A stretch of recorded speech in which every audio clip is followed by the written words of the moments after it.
Bem-vindos a mais um Bate-Papo de Padaria, um podcast que acontece aqui dentro do Espaço Café da Big Pan 24 horas, a primeira padaria 24 horas de Santa Catarina. Qual a importância para você de ser empreendedor? E o que significa empreender? É começar uma empresa? É dar continuidade? É transformar? E com o passar dos anos, eu tenho descoberto que empreender pode ser em qualquer fase da empresa. Sempre que alguém provoca uma mudança, implementa algo novo, as coisas se transformam. E o nosso convidado de hoje, ele tem um case que a empresa dele já está na terceira geração. Então começou com o avô, com o pai, e ele assumiu os negócios da família. Então nós teremos hoje o privilégio, o presente de conhecer um pouquinho mais de uma figura que é muito conhecida aqui no meio dos ciclistas da Grande Floripa, porque já foi atleta, né? Desde criança, competiu em várias categorias e hoje é dono de umas mais renomadas empresas de ciclismo e de bicicletas aqui da Grande Florianópolis, que é bem pertinho aqui da Big Pan. Então, Jean Hoffmann, obrigado por ter aceito o convite e vai ser para mim realmente um presente ouvir a tua história e passar para os nossos ouvintes, as pessoas que estão participando aqui do nosso podcast, um pouco dessa trajetória, né? Como é que foi para chegar a ser a Cicles Hoffmann de hoje. Seja bem-vindo, que bom que você veio. Primeiramente, muito obrigado também pelo convite. Sempre um prazer estar contigo e a gente conversava antes apenas como clientes, né? Sou cliente da padaria, você também já foi lá na loja, então sempre muito bom estar contigo, conversar contigo. E agora tem essa oportunidade, pela primeira vez, da gente contar a história da loja. A gente nunca parou para contar toda a história que a loja tem. Uhum. E é uma história realmente rica e aonde traz uma passagem bem longa, né? E eu acredito, assim como eu, até fui pesquisar um pouquinho da história para poder conversar desse papo com um pouco mais propriedade, e como é uma empresa que tem bastante anos, né, e passou de mãos em mãos, né, da família, tem muita pérola para descobrir ali, né? Eu acredito que muitos clientes que compram lá assiduamente não sabem dessa história. Não, exatamente. Muita gente olha, às vezes a gente botou uma frase lá na nossa parede, lá desde 1959, pedalando com você. Desde 1959, galera. Pedalando com você. Que então, legal. Assim, às vezes o pessoal olha ali e fica olhando e não entende. Dá um delay, assim, para entender sobre a história da loja. Aí eles olham para mim, alguns ainda perguntam, né? Quantos anos você tem? Sempre foi tua? Então, assim, a história realmente é longa, sempre no mesmo lugar, a gente... Ah, é? A história... Na verdade, ela abriu na casa ao lado, que tá ali até hoje a casinha... Ali o bairro é Capoeiras? Capoeiras. Então, o meu avô abriu, atrás de casa tinha um ranchinho. Então, atrás de casa era um ranchinho lá, uns 3x3, onde ele era sargento do exército e abriu a oficininha. O teu avô? O meu avô. O nome dele era? Fredolino. Seu Fredolino Hoffmann. Isso. Então, assim, ele era sargento do exército, 7 filhos, orçamento baixo. Começou a consertar a bicicleta para dar um reforço no orçamento. Certo. E nisso, colocou todos os filhos a trabalhar. Então, assim, todos os filhos trabalhavam na loja de bicicletas. Quantos filhos o teu avô tinha? 7 filhos. 7 filhos? 7 filhos. Então, assim, aí começou a trabalhar. Isso ele tocou até mais ou menos 1969, onde... Não é assim, essa parte não era nascido ainda, né? Então começou a ter um pouco de dívidas, normal, assim. Vamos botar ali, o vô não era um bom administrador e também nem sei como era a economia daquela época. Certo. Então era muito... E ele sempre continuou no exército? Sim, sim. Aí no exército e tocando a loja. A gente tem algumas coisas lá na loja, tipo, tem uma mesa ali na oficina. O pessoal não dá bola pra ela, mas é uma mesa do exército, que meu avô trouxe na época. A gente tem a mesa lá. Sério? Então, assim, a gente tem um martelinho da época do meu avô. Tá lá. E no exército, o teu avô chegou até que patente? Ele chegou até sargento. Até sargento? Ele se aposentou como sargento. E então, assim, a gente foi tocando. Aí, depois o pai assumiu em 69. Uhum. E em 74 é exatamente a construção de hoje. Então, o que a gente tem hoje... a que a gente tem hoje, ele foi feito em 1974. E o nome do teu pai? A região conhece por Tito, mas o nome dele é José Valdo. Mas na loja, e eu cresci sendo filho do Tito. Filho do Tito. É, porque E tu nasceu em que época? eu nasci em 74. 74. 74. No ano que o prédio foi No construído. ano que ele construiu a... Tu tens a idade do prédio. Eu tenho a idade do prédio. Então, O prédio tá bem mais bonito. É porque ele foi reformado, né? Eu não. Tá bom, tá bom. Mas ali foi 74, ele fez ali. Então, assim, a gente tem parte da história que eu acho bacana. A gente nunca saiu do endereço. A gente permanece.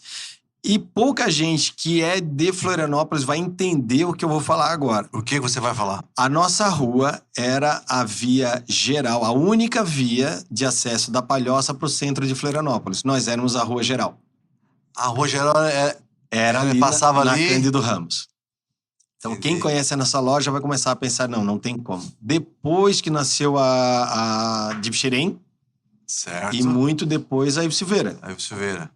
Então, assim, o pessoal mais antigo do bairro chama Porque nossa a rua tua de Rua Velha. A tua rua emendava na Na Presidente Kennedy. Kennedy? Não mas era nem a Kennedy na época. Não, na Santa Saraiva, que vem lá, a Rua Velha é a Santa Saraiva, né? Porque não existia nem Via Expressa e nem a Ivo Silveira. Isso, emendava na Santa Saraiva. Não passa- tinha aquela passagem atrás ali da Dibxerém ali. Entendi. Entendeu? Dali não tinha. Então, assim, a nossa rua era a via geral depois que nasceu a Dibxerém. Que legal. Então, assim, e a gente manteve ali, o imóvel é nosso, tudo, mas assim, a gente, não é nem por isso, a gente mantém ali até por tradição. Não quer mudar por questões de tradição. E o que você lembra dessa época, de você criança brincando na oficina, que a tua casa já era por ali também, morava Isso, junto, como é isso. que era? Quando eu nasci, a gente morava, a casa era atrás da loja, depois que a gente foi morar uma época em Barreiros, e aí o pai fez a parte da loja um pouco maior e a casa em cima. Então, assim, basicamente, eu e meus irmãos, a gente foi criado na loja. Na loja. Então, era minha mãe trabalhando, meu pai trabalhando, e a gente ali na loja passava o dia, né? Nós, muito criança, passava o dia. O teu avô era mais concerto, o teu pai já foi mais lojinha também? Não, e concerto? concerto. Oficina? Oficina. Como é que se chamava? Bicicletaria, oficina de Bicicletaria, bike? Bicicletaria. Oficina de bicicleta. Então, Reformava a bike também? Pintava essas coisas assim? Isso. Que na época era comum, né? O meu avô era um grande pintor. Ah, é? Isso. O meu avô era um grande pintor. E meu pai também.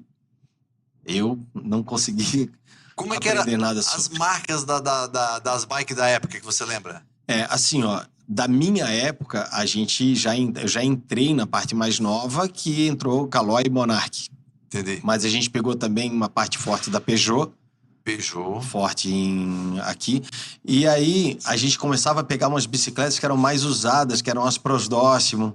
Então, assim, eu já lembro dessa parte também da Prosdóximo. A gente tem uma bicicleta lá na loja que é uma Gueric. Gueric. Meu pai comprou ela em 1980. Essa eu lembro dele fazer o negócio. Ele trocou por um armário. Então, ele pegou a bicicleta e ele pintou a bicicleta. Essa bicicleta tá lá na loja até hoje. Foi pintada, foi reformada e pintada pelo meu pai em 1980. A capa do cilindro da bicicleta é a capa que era vou botar assim, a gente fazia, né, personalizava da loja, né? Então tem a Você capa... usava a capa do cilindro, né, cara? É. Esse cilindro com mola. Aquelas capinhas com franjinha. E franjinha. Então tá lá a bicicleta, a capa... Aquele limpa-cubo. Isso aí também. Sempre... Aquela bicicleta não tem, o limpa-cubo. Tu falou da marca Gueric. É uma Gueric. Em 1980, eu morava em Blumenau. Tinha 10, 11 anos. E o meu pai, quando ele foi morar do interior de Blumenau, no bairro da Velha Grande, pra cidade, que ele era jovem, ele foi morar numa pensão do seu Otto. E lá nessa pensão, o filho do seu Otto tinha uma Monarch, era um quadro de homem mais pequenininho, com a roda 16, se eu não me engano. Freinho de mão, assim. Era Aro 20. Aro 20, Aro isso. 20. E essa bicicleta ficou lá abandonada. Daí, em 1980, olha só a história. Lembrei falando de bike. O meu pai foi lá perto do Natal, ganhou essa bike, mandou reformar um cara que tinha uma oficina lá no interior, em Benedito Novo. O cara pintou toda a bike, botou paralama, enfim, aquelas badaninhas, aqueles capinhos de cilindro, deixou novinha. E ele me deu de presente de Natal aquela bike, para mim, que eu era menor, e pro meu irmão ele comprou uma bike usada, que era de quadro maior, tal, com freio de torpedo, né? Da Gueric. Da Gueric. E deu pro meu irmão, lembrei agora. É que nessa época Que loucura. a bicicleta era muito cara. Então todo mundo comprava bicicleta usada e mandava pintar. Isso. Esse era o negócio da oficina. Era fazer a reforma da bicicleta. Então, Porque assim, não existia crediário, né? Pra comprar Não. era mais difícil, né? Não, e realmente era caro. Hoje você tem bicicletas, então assim, com a popularização da bicicleta, isso já final dos anos 90.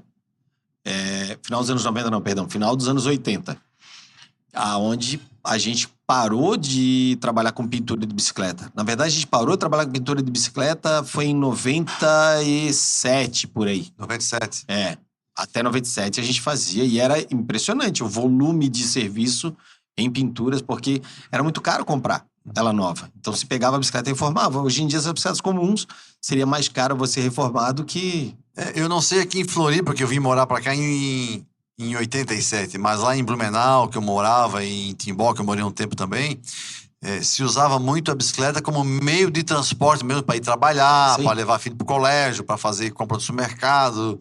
Era bem padrão, assim, né? Essa transformação do uso da bicicleta, ela não é muito antiga. Eu digo assim, a gente, né, assim, trabalha com um negócio, apesar de que eu não trabalhava com bicicleta, mas eu me criei na loja, né? Então a gente viu como é que funcionava e eu ficava na loja lá o dia inteiro. Então, assim, a transformação que a gente tem hoje do uso da bicicleta como um uso esportivo e recreativo, em né? grande massa como é hoje, né? A grande maioria das bicicletas hoje são uso esportivo e recreativo pelos adultos, porque antes era o seguinte, você tinha o infantil usando bicicleta. Pra brincar de bike. Você tinha o pessoal que não tinha dinheiro para comprar moto e carro. Aí tinha bicicleta. Então eles usavam a bicicleta como meio de transporte porque eles não tinham dinheiro para comprar carro e moto. E esse uso esportivo e recreativo do adulto era muito raro. Bem restrito, né? Era muito raro. Você não tinha isso, entendeu? Então isso não é muito, por incrível que pareça, não é muito antigo, não. Eu falo que é acima dos anos 90. Lá para 88, 89, começou a se usar a bicicleta como meio mais esportivo, mais de lazer mesmo e manter a saúde, né? Eu tô tentando buscar na minha memória, eu lembrei lá do bairro que eu morava, era um bairro Boa Vista, em Blumenau, e de todas as pessoas, que era um bairro pequeno, eu conhecia todo mundo lá. Das pessoas que eu conhecia, eu tinha um vizinho, que era bem vizinho de porta mesmo, que na época ele tinha uma Speed, eu não lembro nem a marca, e ele treinava. Eu sei que ele treinava, que ele saía todo dia para treinar naquela rodovia que vai até Massaranduba e volta.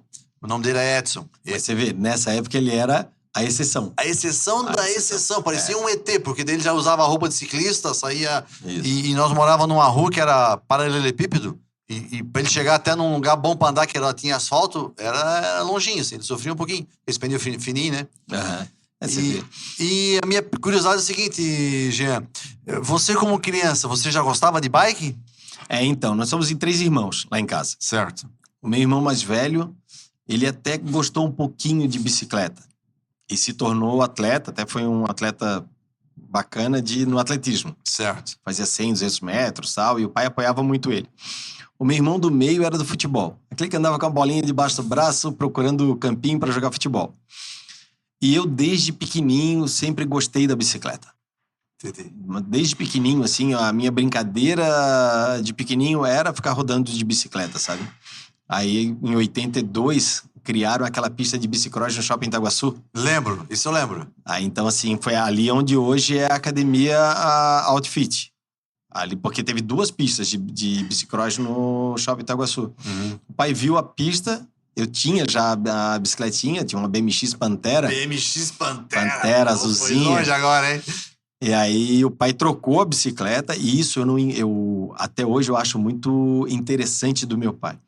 Ele incentivava? Meu pai, ele era Monark, então a gente era autorizado Monark. Ah, é? Isso. E naquela época... Monark era forte, né? Era forte. Naquela época existia Monark e Caloi no Brasil. Isso. Só que você, sendo Monark, Caloi, pra quem não conhece muitas marcas, é tipo Havaí e Figueirense. Um não suportava o outro. Não tem como. O pai de Natal deu pra mim e pro meu irmão 2 Extra Light da Caloi.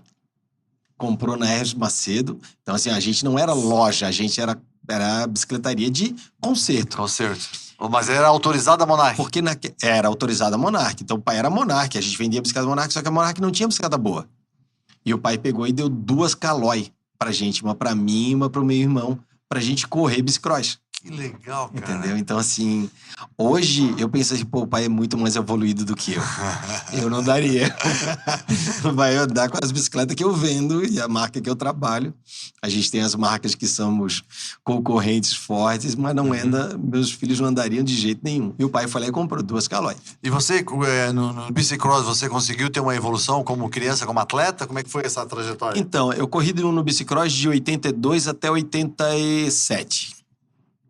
Então, nesse período eu fui campeão catarinense há alguns anos, o pai levava pra tudo quanto era canto, era bem bacana, assim. Devia ser engraçado, teu pai chegar de repente com a caminhonete lá escrito Monark e saindo as Calóizinhas. E o filho com a camisa da Caloi. E naquela época tinha uma estrutura do Shopping Itaguaçu, existia a federação, era no próprio Shopping Itaguaçu, o pai era bem envolvido ali. E eu acho muito interessante, o pai não era envolvido por causa da loja, ele incentivava a gente. Entendi. Então, assim, o meu irmão no atletismo, o pai incentivava.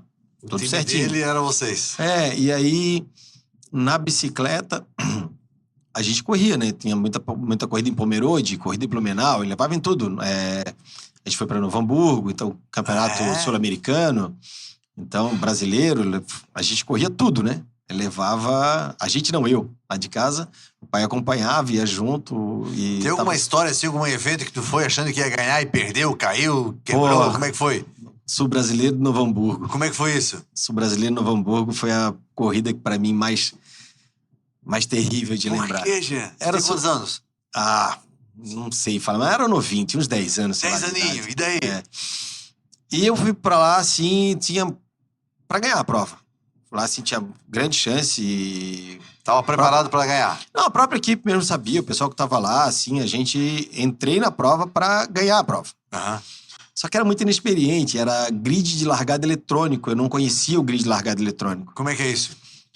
Ele fica a chapa aqui, né? A plataforma de ferro, as bicicletas ficam encostadas, dá o sinal, dá a sineta e depois a plataforma baixa. Aqui no shopping, a gente corria, o pessoal segurava a tábua e tinha uma trava. Então eles olhavam pra todo mundo e falavam, tá todo mundo pronto? E baixava. E todo mundo pronto, a gente... Se preparava. A gente ficava equilibrado em cima da bicicleta com os 2 pés no pedal. Quando largava, dava uma empinadinha e já saía, né? Eu tava colocando a luva, deu pim, puf, baixou o troço. E eu tava botando a luva. E ninguém falou, todo mundo pronto.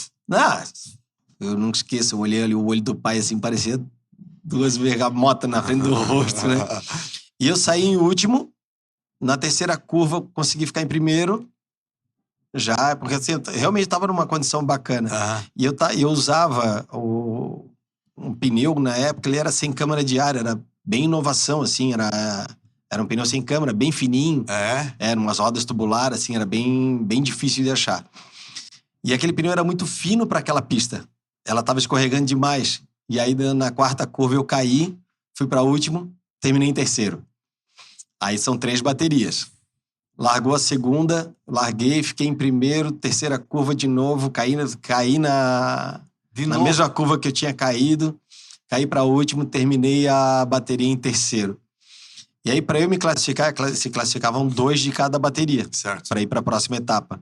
Eu teria que ganhar a terceira largada. Aí eu saí pro tudo ou nada, e aí eu bati junto com o segundo colocado, a gente se bateu e fiquei fora da próxima etapa. Então, assim, era uma corrida que eu tinha uma chance bacana de pegar um sul-americano, e a gente ficou já na primeira etapa ali. O pai pegou bravo, não comigo, assim, bravo com o evento. O evento era 4 dias. Aí ele pegou minha bicicleta, embrulhou, e a gente tava de ônibus com o ônibus da federação. Certo. E aí ele pegou, me levando pra rodoviária pra gente ir embora, ou que aquele cara sofreu pra voltar. Sabe? Pegou minha bicicleta debaixo do braço. Olha, o homem trabalhou, tá? Assim, eu posso dizer que o homem incentivava a gente, incentivava. Ali foi a corrida, assim, que marcou a vida, né? Entendi. Acho que nem as vitórias a gente vai, aí ganhava uma, ganhava outra, não fica tão marcante, tão marcante. Mas aquela lá foi chatinho. E depois disso você continuou, mudou de categoria? Como é que foi? Aí a gente, a cada ano ia mudando, né? Naquela época tinha os infantos, tudo. Fomos até 87. E aí eu quis parar de correr. Deu aquela baixada, meio adolescentezinho já. Aí era a época das mobilete. Ah, tu teve mobilete? Tive mobilete. Cara, 12 anos. só os bacanas tinham mobilete aqui, Porque hein? o pai era a loja lá que vendia, né? Ah, teu pai vendia também? Porque era Monarch Caloi. Ah, Então a gente tinha as Monarchs. Então que assim a gente legal. teve as mobiletes também. E aí foi outra época, né? Então tinha as mobiletes, tudo. E aí fiquei ali nas mobiletes, andava de skate. Por isso que eu digo, o pai não é que ele incentivava porque ele tinha loja de bicicleta, incentivava, tinha que andar de bicicleta. Não, o que você quisesse fazer, tá tudo certo. Então, naquela época, eu quis parar de correr no bicicross. Deu aquela... O que você mais admirava no teu pai? Ou admira? Olha, eu digo assim, primeiro foi a herança que ele nos deixou com a relação a nome. E isso... Respira. Ele... O que é o nome pra você que você carrega? Do pai a gente fala depois. Mas é bacana. É. E daí, tu chegou a trabalhar com teu pai mesmo como funcionário ou não? Sim, sim. A gente trabalhei com ele, assim... Eu vivia na bicicleta, né? Bicicross, tudo. Então, assim, saía da pista, voltava pra loja. A gente, no começo, lá meus 12, 13 anos, o pessoal levava a bicicleta pra pintar. Você tinha que Desmontar toda? desmontar. E aí você tinha um trabalho que era... A minha mãe lixava a bicicleta, meus irmãos, todo mundo fazia, entendeu? Então, assim, lixava a bicicleta e tal. E aí eu colocava aquelas buchinhas de jornal no guidão, tudo, para poder levar pro Jardim de Areia. Então, esse era o trabalho que eu fazia na época, lá com meus 12, 13 anos. Antes a gente fazia isso. E isso era o começo. Então, eu digo assim que esse era mais final de ano, né? Parte de Natal, onde a loja realmente apertava, o pai botava todo mundo para trabalhar lá. Que era o sonho da gurizada ganhar bike no Natal, né? Muita gente queria ganhar uma bike, né? Era o presente, né? Assim, a nossa loja, ela fazia a tal da pintura, aquilo é muito trabalhoso, né? Então, realmente precisava de muita gente ali trabalhando na época.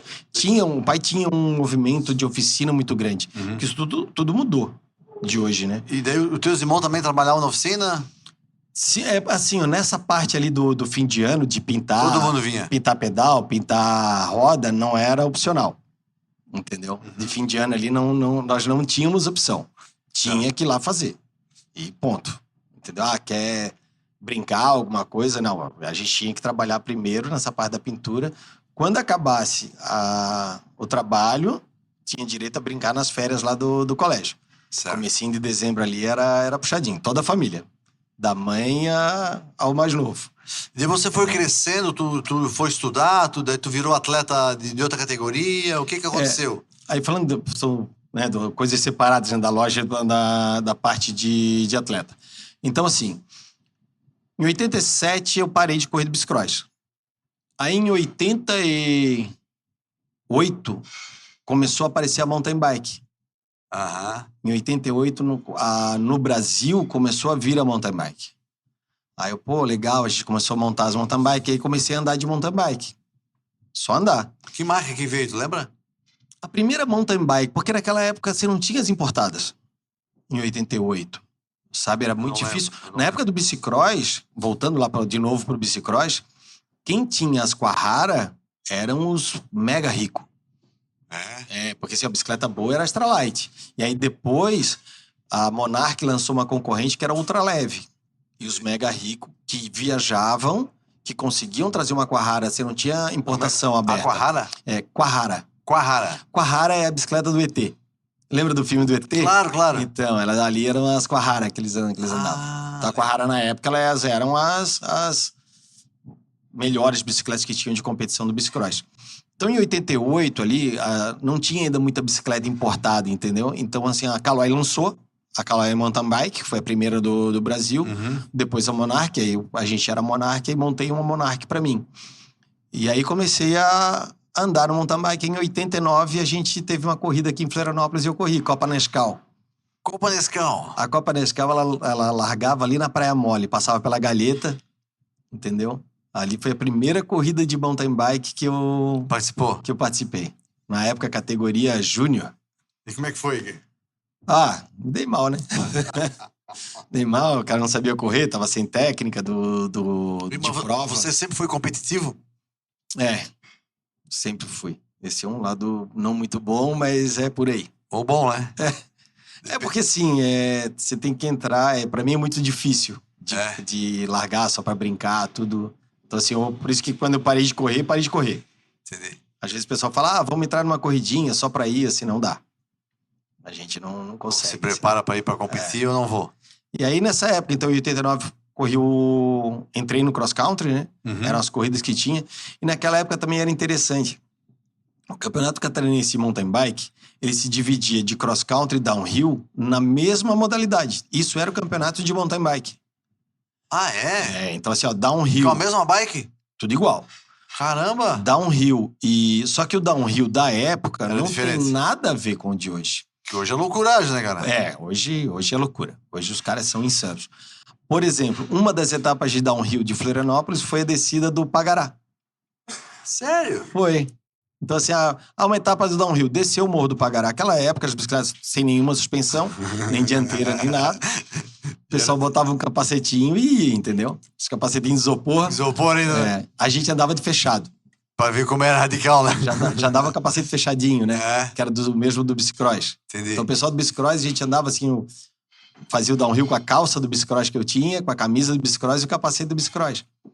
Então, esse era o downhill da época lá dos seus anos 90. Começando no Brasil. Tem um vídeo no YouTube que é muito legal. Mostra o mountain bike dos anos 90.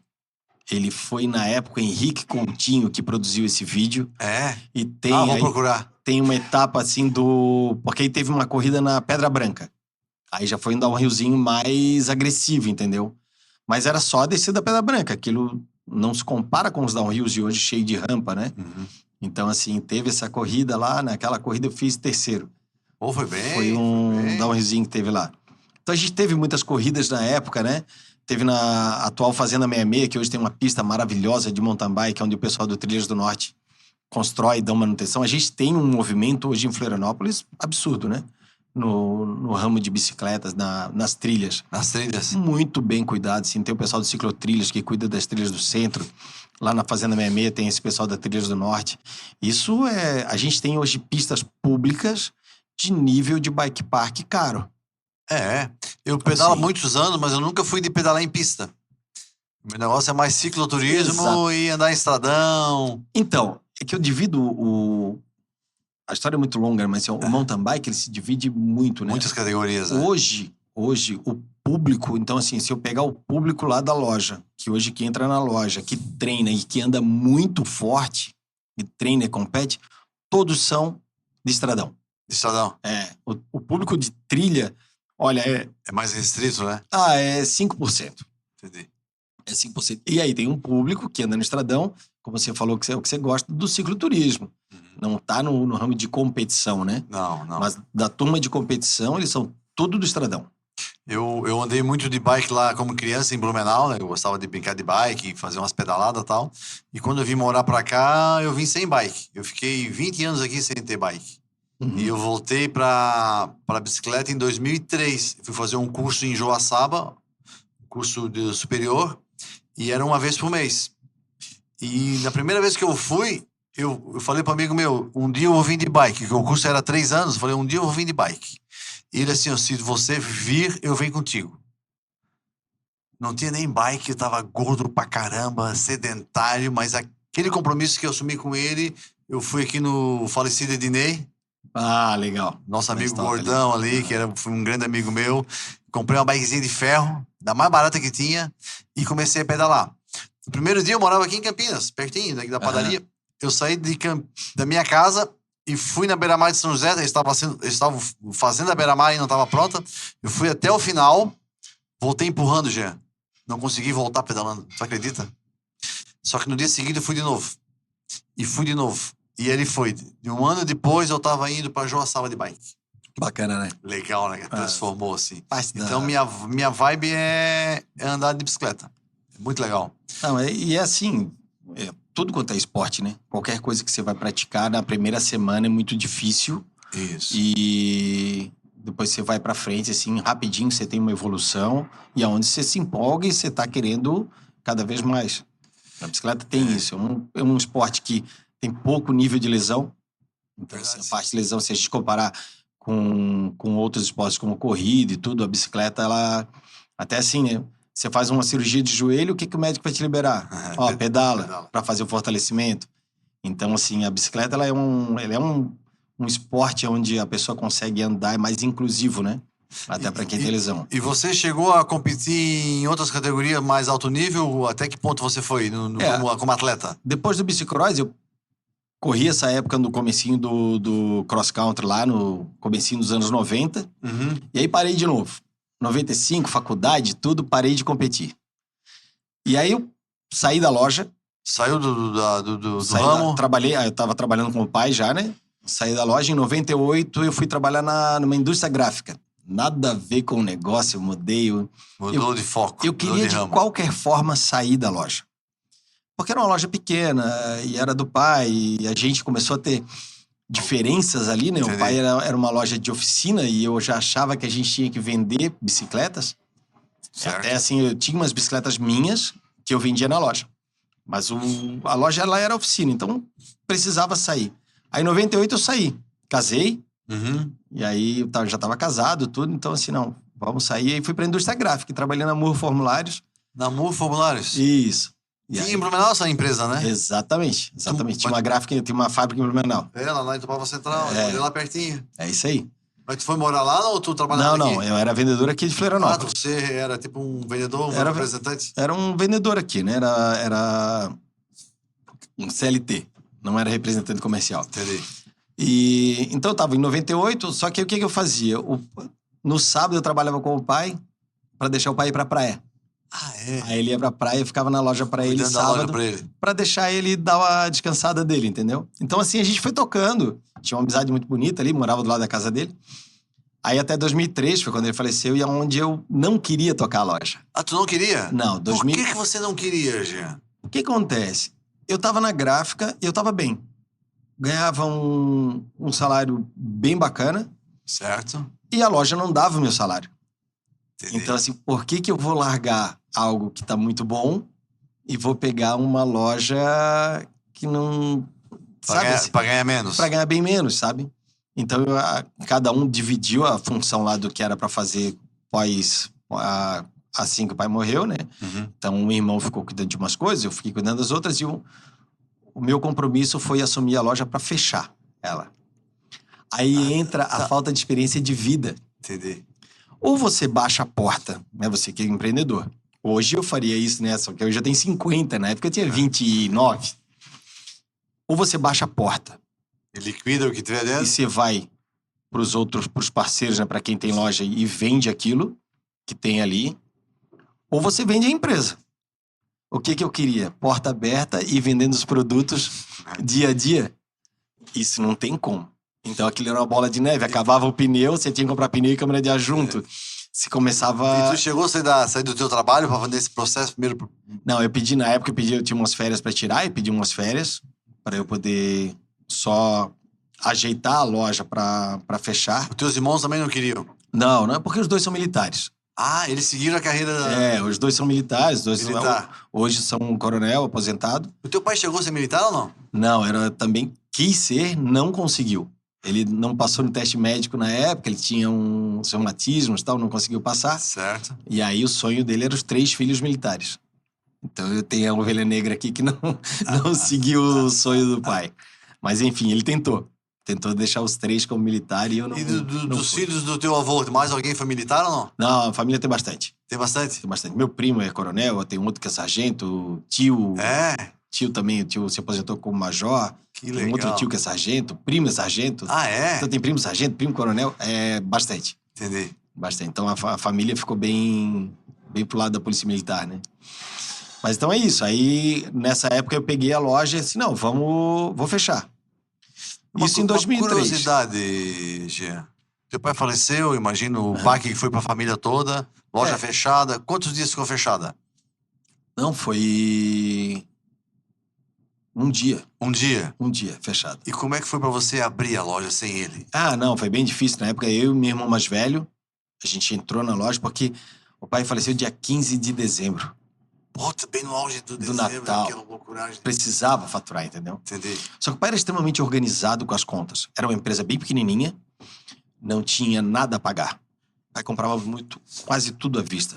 Tinha algumas coisinhas a pagar, mas era muito pouco. Uhum. Então, o que faturasse ali, qual era a nossa ideia, né?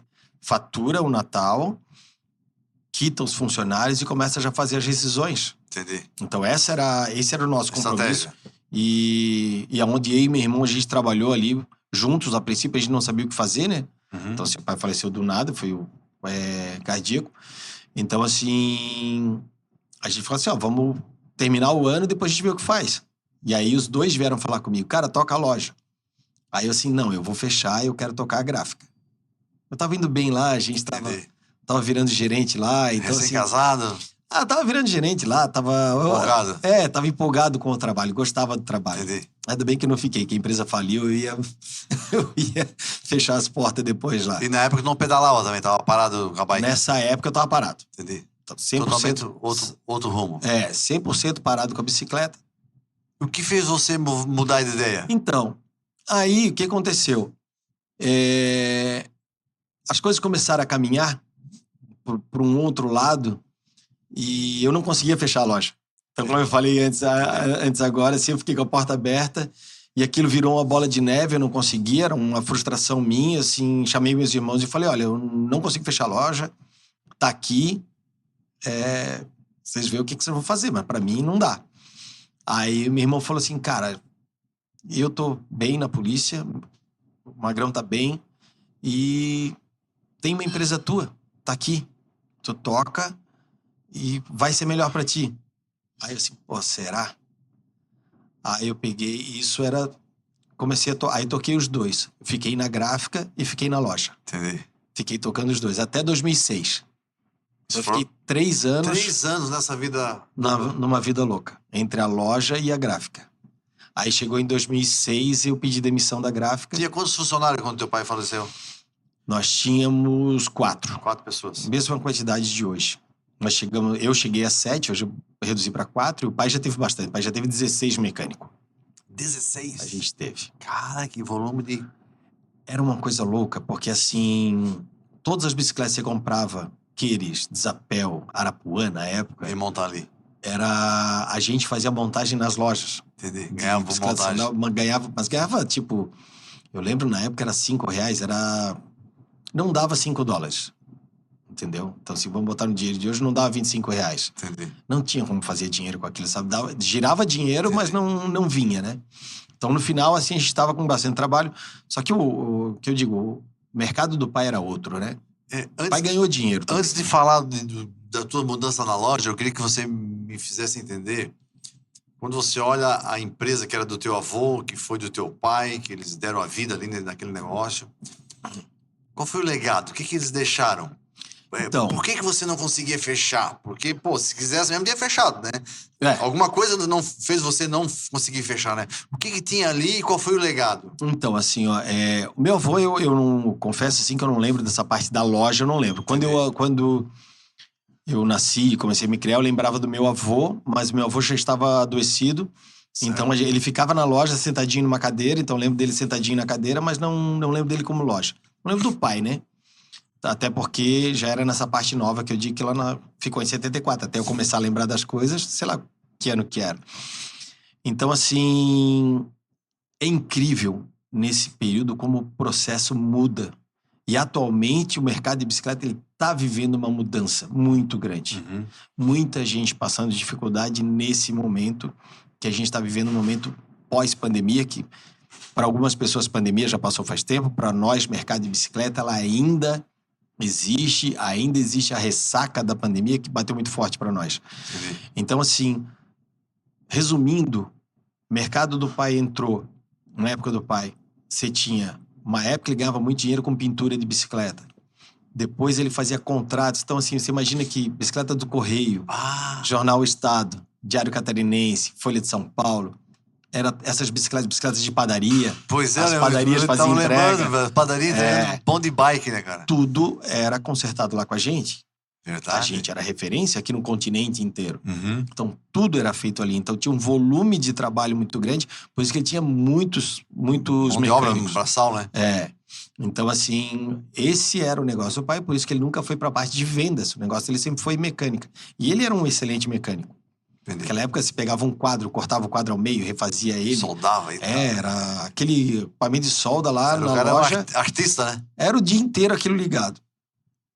Quando chegou no meu caso ali, eu via que aquilo tudo já tinha passado. Pintura não existia mais, os contratos de entrega de bicicleta não tinham mais. Então, ou você partia para bike shop, ou você não ia conseguir sustentar daquilo, entendeu? Uhum. E aí foi daí que eu pedi a demissão da MUR. E aí, eu assim, quando os meus irmãos olharam para mim... Esses 3 anos foi pra você entender onde você É. estava e onde queria chegar? Basicamente, foi quando meu irmão mais velho falou para mim assim, ó, cara, tu é empregado, então vai tocar o teu negócio, que tá aqui, que é seguro para ti. Isso sempre deu dinheiro pro pai, vai dar dinheiro para ti também. Entendi. Aí eu olhei para ele e pensei assim, não, então eu vou fazer o seguinte, então eu vou fazer aquilo que eu dizia pro pai que era pro pai fazer.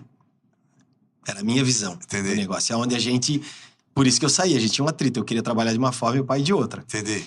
E aí eu saí da loja. E aí eu pedi a demissão, com o dinheiro da rescisão, eu peguei e montei uma bike shop pra mim. E a tua família aceitou de boa, abriram mão do negócio? Como é que foi porque- essa transição? Então, na época, era uma coisa meio doida, assim. Imagina que o nosso estoque valia pouco. E a gente tinha 2 contas da loja alta. Eram 2 contas difíceis. Eu tinha um funcionário de 25 anos de casa. 25? Isso, que era um tio. Eu tinha um outro funcionário de 14 e um de 13. Entendi. Ali tava o passivo. Isso. E naquela época, Samuel, isso mudou, ainda bem, né? Você tinha firma individual. Quando você falecia, a tua empresa se extinguia, não tinha sucessão. Quando ela Ah, extinguia... é? Não sabia disso. Não. Quando ela extinguia, você tinha que pagar o imposto referente, o 17% referente ao teu estoque contábil. Entendi. Então, eu tinha que pagar aquele estoque ali e mais As rescisões. Isso. Então, o que a gente tinha, ferrou, entendeu? Entendi. Então, a gente ia ter que botar dinheiro para fechar o negócio Entendi. ali. Era meio complicado. Então, a gente tinha essa situação ali que as contas batiam, né? Então, naqueles 3 anos, para você dar continuidade, você já teve que abrir uma empresa Isso, legalmente e constituir uma empresa nova. A gente já tava rodando uma empresa e nesse período eu já comecei a fazer a troca das pessoas, porque também é outra dificuldade. O pai tinha um sistema de trabalho. Isso. E eu entrei com o meu sistema de trabalho. Entendi. Por exemplo, revisão de bicicleta. Na época do pai não se lavava a bicicleta. Aí eu cheguei já falando assim, olha, a revisão agora nós vamos lavar a bicicleta. Primeira coisa, lavar a bike. E os mecânicos, não. De jeito nenhum. Sabe? A pessoa que limpa a sua bicicleta em casa. Então, assim, era uma cultura diferente que eu queria implantar. Entendi. E eu tive que mudar todo mundo. Sabe? Tive que pegar e fazer a rescisão de todo mundo. Isso foi uma paulada de dinheiro. Enfim, nesse período eu peguei, reformulei e a gente abriu a bike shop. Só que quando eu fui abrir a bike shop, aí começou o primeiro problema. Qual foi? E existe esse problema hoje no mercado que quem é de fora não faz ideia, tá? Se você, Samuel, uma pessoa abençoada, uma pessoa que tem um poder aquisitivo bacana, aí eu quero abrir uma bicicletaria hoje e eu vou trabalhar com a marca, vou olhar pra ti e vou dizer, que marca? Você não pega a marca pra trabalhar. Ah, é? Por quê? Não. É mercado É fechado? mercado fechado. Ainda é assim? Ainda é assim. Então, quando eu cheguei, tinha uma loja na Beira-Mar que ela tinha todas as marcas. E a gente não conseguia pegar nada. Nenhuma marca de bike boa estava liberada para pegar. Eles tinham todas. Então, eu passei uma dificuldade enorme até que entrou uma marca chamada KHS. Foi a KHS. primeira bicicleta importada que eu tive na loja para vender. Eu lembro. E aí a gente foi trabalhando ali, relutando. Depois a gente trabalhou com Kona. Kona. E aí, em 2006, a gente começou com a Scott. Aí que é a nossa principal marca hoje, né? A Scott, a gente tem a Trek também, que é uma bicicleta excelente. Mas a Scott é a nossa marca atual mais antiga. Em atividade hoje, né? Então, assim, esse jogo político de você conseguir uma marca é muito difícil. Então hoje, se eu quisesse botar uma loja da Scott aqui, não tem como. Você não abre. Não abre. Não vou dizer que não tem como, não sou eu o dono da Scott. Entendi. Mas já tentaram, tentam, É muito difícil. Mensalmente, você não consegue. Tipo, há pouco tempo, um investidor aqui de Florianópolis abriu uma loja de bicicleta grande, uma loja com dinheiro, Uhum. e chamou o Scott. Ó, eu tenho agora, fazer o pedido contigo, tantos milhões, eu quero comprar. Eles falaram, não tá aberto o mercado. Entendeu? E não veio. Foram na Trek, mesma coisa. Entendi. Não tá aberto o mercado, senão não vou te vender. Mas você, na Grande Floripa, você é exclusivo da Scott ou tem mais pessoas que vendem? Florianópolis, Grande Florianópolis só tem eu. Ah, é? Não sabia. Mais próximo que a gente tem... Ah, perdão, agora... Não, em Florianópolis é. Em Florianópolis é só eu. Aí nós temos em Tijucas, São João Batista. São João Batista. É a mais próxima. Entendi. Entendeu? Então, assim, o Scott hoje ali. E Trek temos nós, tem o Pedra Bikes na Palhoça. Em Florianópolis Como é que a gente. você percebe essa mudança do ciclista de épocas passadas para hoje? Essa onda aí que a pandemia acho que deu uma acelerada nisso, né? Eu digo que foi antes da pandemia, porque aconteceu o seguinte: a nossa geração, ela mudou. A geração dos nossos pais, eles eram mais acomodados, eles não praticavam esporte em geral. Uhum. Hoje, os teus amigos, é muito raro de você conhecer alguém que não pratica nenhum tipo de esporte. É verdade. Ou ele tá correndo, que hoje tá uma febre a corrida. A corrida de rua hoje é uma febre. Ou ele tá correndo, ou ele joga um beach tênis, que também é outra febre. Ou ele tá pedalando. Então, assim, a nossa geração, ela mudou. E a bicicleta foi um salto muito grande. E vou botar estrategicamente falando como negócio, a gente viveu o melhor momento, né? Porque uma coisa é você vender um presente que era presente de criança. Isso. Você usar uma bicicleta como meio de trabalho, meio de transporte que você não gasta. Hoje é muito comum de você ver uma pessoa comprando uma bicicleta no valor de um automóvel. É. Virou muito tradicional isso. Há pouco tempo isso não existia. Eu tenho amigos meus que ele chegou a ter 3 bikes e cada bike era mais cara que o carro dele. Do que o carro. Ele não fazia questão de trocar de carro. Sim, mas a sim. bike tem que trocar. Eu tenho um empresário aqui em Florianópolis que ele chega na loja lá com um Renaultzinho bem antigo. E aí meus vendedores ainda falam pra mim, poxa, olha lá o carro dele. Assim, cara, mas tem bike boa, sabe? E o cara tem grande empresa. Isso é interessante, né? Porque eu tô lembrando aqui que das pessoas que eu conhecia, que até parentes meu tio e tal, que usava a bike pra ir trabalhar. Cara, ele comprava uma bike, ele fazia tipo 5 km pra ir pra empresa, 5 km pra voltar, e aquela bike não gastava, né? Ele usava aquela bike 10 anos. O máximo que ele fazia era trocar um pneu, engraxar uma corrente. Exatamente. A bike não gastava e ele não tinha necessidade de ter uma bike melhor, né? Porque ele não fazia, ele não usava como um meio de melhorar a performance ou melhorar a parte física, né? Era um meio de transporte, né? Hoje muita gente olha pra mim, assim, o pessoal que não pedala, né? E fala assim, cara, quem é o louco que compra uma bicicleta de 100 mil reais? Aí eu olho pra ele e digo assim, cara, vamos lá. Sabe aquele cara, não que eu vou dizer que eu não sou contra, eu sou muito a favor. Aquele cara que vai lá e compra, vamos supor, um Land Rover de R$1 milhão. Em 2 anos de uso, ele vai valer, sei lá, 700 mil reais. Então ele perdeu 300 mil. Mas ele tinha o dinheiro que ele trouxe o prazer para ele. Na bicicleta, a pessoa vai andando e vai sentindo que ela é melhor, você pegando um equipamento melhor, é onde se investe. E tem algumas coisas na bicicleta que eu sou muito apaixonado por bicicleta, que a vida inteira trabalhei e vivi isso. Vamos supor, você é do automobilismo. Eu quero andar com o carro que o meu piloto compete lá na pista. Você não vai andar. Eu quero andar com a caminhonete que o piloto correu o Rally dos Sertões. Você não vai andar. Agora, por exemplo, se o Samuel quiser hoje colocar na tua bicicleta a roda que estava disponível para o Nino Schurter correr, que ele estava em Araxá, né? Competindo no Mundial, a Copa do Mundo. Eu quero ter a roda do Nino Schurter. Fechou, tá lá na loja, inclusive autografada. Uau! Entendeu? Tá lá na loja, pronta entrega, autografada. Peguei 2 pares, tá lá. Então, assim, o mesmo equipamento que o campeão mundial anda, tá aqui disponível na tua cidade, não só na minha loja, em todas as lojas Bike Shop, para você comprar e ter igual. Eu tenho um grande amigo meu, foi meu mestre, meu professor, chama-se Agenor Brandalize. O Agenor Brandalize está convidado, vai vir um dia aqui no Papo Padaria. E o Agenor, ele foi atleta profissional de ciclismo. Legal. Chegou correndo da seleção brasileira. E depois se tornou técnico da seleção brasileira de ciclismo. Ele é muito conhecido nesse ramo. Uhum. E daí, quando a gente fez o Caminho de Santiago, lá em 2005, ele estava junto na nossa equipe de Pelegrino, de bike. E à noite ele começava a contar para nós as histórias, né? Ele assim, É bacana, né? Samuca, nós era atleta, só que os equipamentos eram muito ruins, né? Era muito diferente de hoje em dia, né? Então, ele falou que nós ficávamos olhando para a bike assim, no quarto, imaginando, pô, aquele parafuso lá eu consigo tirar um pedaço dele, cortar a cabeça do parafuso, a metade, para diminuir o peso da bike. Diminuir um pouquinho o peso. Então é um negócio muito interessante, né? Porque hoje, cara, a tecnologia, né, tanto de material quanto de aerodinâmica, né? As bikes evoluíram muito, né? É impressionante. Eu falo para todo mundo assim, como muda. Então, por exemplo, eu andava com uma Scott Spark 2021, um ano da bicicleta.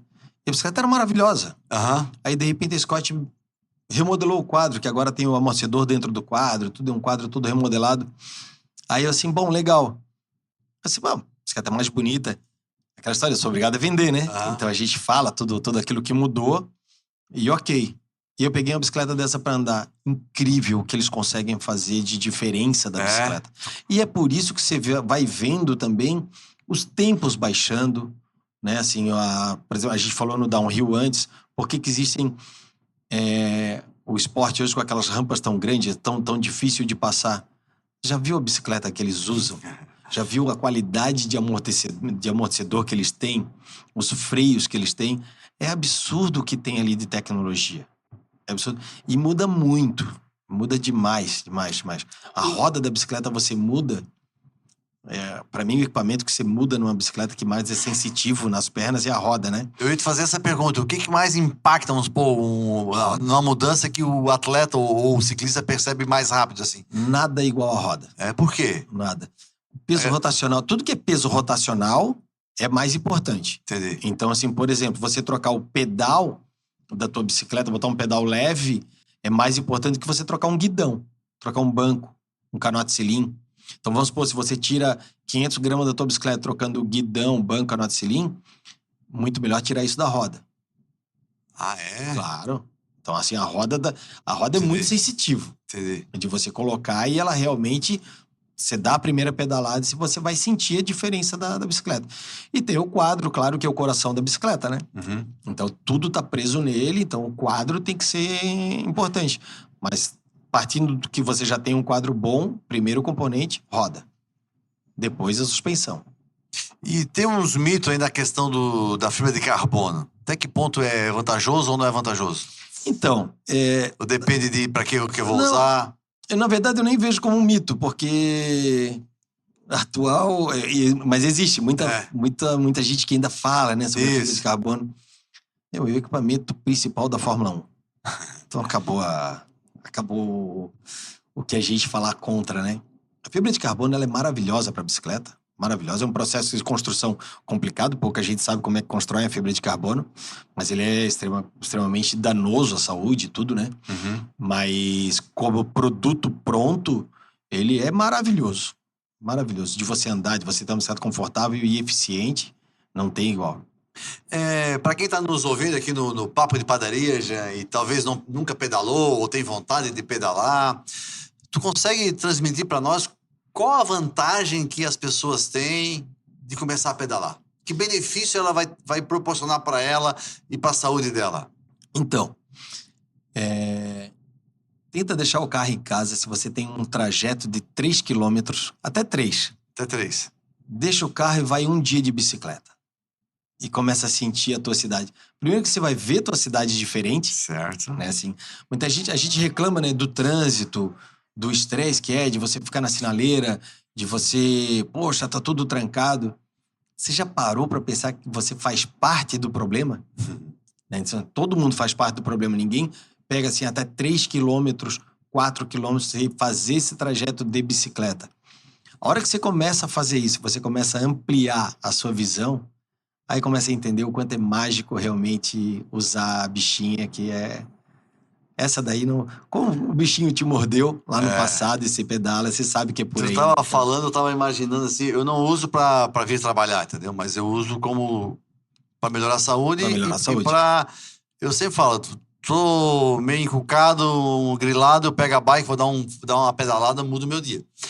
E, cara, Agora que liberaram a Ponte Ercílio Luz, né? Que é, Sim, ficou eu moro no Estreito. Então, tu sai maravilhoso. da onde eu moro, da beira-mar do Estreito, tu atravessa a ponte pedalando. Cara, não tem como não mudar o dia, né? Porque a Não. ponte já é linda, né? Aquilo é um visual incrível, né? Até dia de chuva é bonito, né? Então, tu pedalar em Floripa, a gente tem essa grande vantagem aqui de Santa Catarina como um todo, né? A gente tá perto do mar, perto da serra, tem várias estradinhas de interior, tem montanhas para te subir, tem descidas incríveis. Então, tu se sente integrado, né? E é muito comum, tá? Tu tá pedalando e o trânsito parado, né? Daí tu vê que, putz, tu anda 3 quilômetros, Não tô ali. tu tá em casa, os caras estão lá na sinaleira parado ainda, né? Eu tenho assim, ó, você sabe, eu tenho bicicleta boa, a gente tá falando de bicicletas boas, né? Fibra de carbono, a gente pegar uma bicicletinha leve, sair. E eu tenho. A gente passa o nosso verão em Palmas e a gente tem 2 bicicletas lá, eu e a minha esposa. 2 bicicletas lá em Palmas. Essas bicicletas são da marca Dalânio, feita aqui em Biguaçu, de aço, sem marcha e cestinha. Você chega em Palmas, você vai me ver caminhando muito pouco, mas só com essa bicicleta. Eu e minha esposa, a gente faz tudo com ela. E não é demagogia, não tem nada a ver com a loja de bicicleta. Lá é um bairro plano, você tem um trajeto máximo de 3 quilômetros e de volta 1,5 para cada lado. Certo. E aí no verão, ruim de estacionar, tudo, a gente faz tudo. Vai no mercado, vai na feira. Tudo. Aí o que acontece? Às vezes eu vou ali na casa de um amigo, a minha esposa fala, vamos voltar pela areia da praia, finalzinho de tarde. Então, assim, é um astral, sabe? Diferença. Isso eu tô falando da bicicleta mais barata do mercado, trazendo o máximo de felicidade pra gente. Então, assim, tira essa pira e tem que ser uma bicicleta cara, entende? Mas, assim, a bicicleta da mais barata, dependendo do que você vai fazer, você pega a Beira-Mar Norte para fazer um pedalzinho ali com uma bicicletinha sem marcha, sem nada de aço, ela é uma delícia. Você falou agora, eu tenho uma cultura comigo que, assim, por exemplo, quando eu comecei a pedalar, eu fui lá no Ednei, né? Comprei uma bike a mais barata de ferro, porque eu sei que eu queria ir pra Joaçaba, mas eu falei, poxa, eu não entendo de bike. Se eu vou investir numa bike cara e não me serve. E levou. Eu comecei com aquela e eu pedalei com aquela bike. Cara, eu fui até Matinhos, no Paraná. Primeira viagem mais longa que eu fiz de bike foi até lá. Que dá 200 e poucos quilômetros. Entendeu?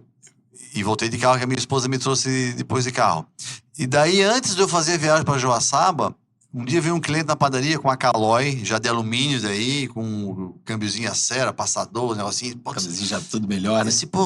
O cara queria vender a bike, falou que quer fazer um rolo na minha. Eu dei a minha de entrada e dei mais uma grana pro gurizão lá. E pegou a bicicleta. Eu fui pra Joaçaba com a Caloi, que era uma outra bike. E daí, quando eu fui... Isso foi em 2004. 2005, eu fui fazer o caminho de Santiago. Na época, ninguém alugava bike no caminho ainda. Hoje já se aluga. Hoje tem. Hoje tem. E daí, o Ednei, na época, na loja do Ednei, que eu virei amigo dele, eu ia lá toda semana e fazia tudo com ele.